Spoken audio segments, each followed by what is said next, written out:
Time now for a Fox News exclusive with our ambassador to the United Nations, Nikki Haley, overseas, making major news tonight on multiple fronts. She's addressing the socialist meltdown in Venezuela, as well as the maximum pressure campaign against Iran, and even more. State Department correspondent Rich Edson is live, traveling with Ambassador Haley in Bogota, Colombia tonight. Good evening, Rich.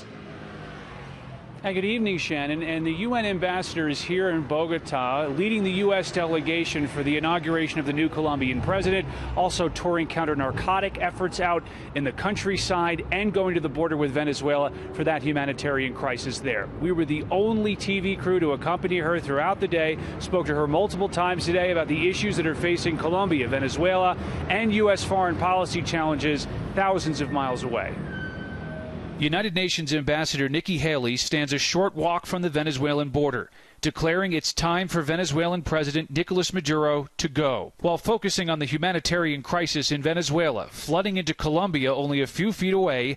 She also addressed foreign policy challenges across the world and questions of how long the U.S. will wait for North Korea to surrender its nuclear weapons. We're willing to wait if they want to wait, but we're not willing to wait for too long. We're willing to be patient in what their demands may be, but they have to understand the result, the end result is the same. That's never going to change. We're not going to weaken the ask, and we're not going to weaken the sanctions. So this is all in North Korea's court. Haley and Secretary of State Mike Pompeo have accused China and Russia of easing sanctions enforcement against North Korea. Today, a State Department official says the U.S. is sanctioning Russia again, this time for the poisoning of a former British spy and his daughter in England.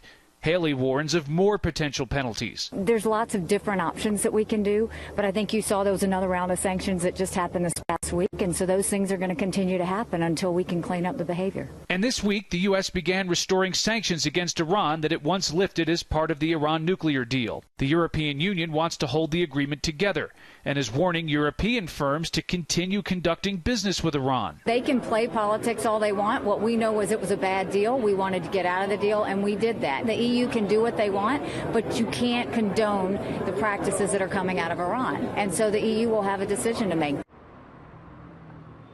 Now back here to Colombia and the crisis ongoing with Venezuela. Ambassador Haley announced today that the United States will be providing $9 million additional so that Venezuelans can have more food to eat, clean water, and medicine. That's on top of what the United States government says is already about $60 million it's provided for those crises, for those victims of that crisis. Shannon. A dire situation for the people there. So, Rich, does the U.S. think the regime change is actually coming soon to Venezuela?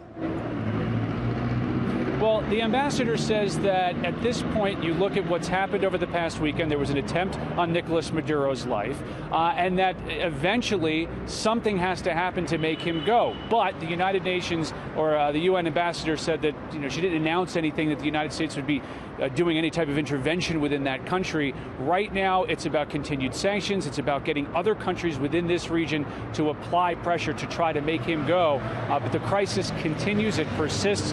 There are about 1 million Venezuelans living in Colombia today, according to the government here, because of that crisis over the last couple of years.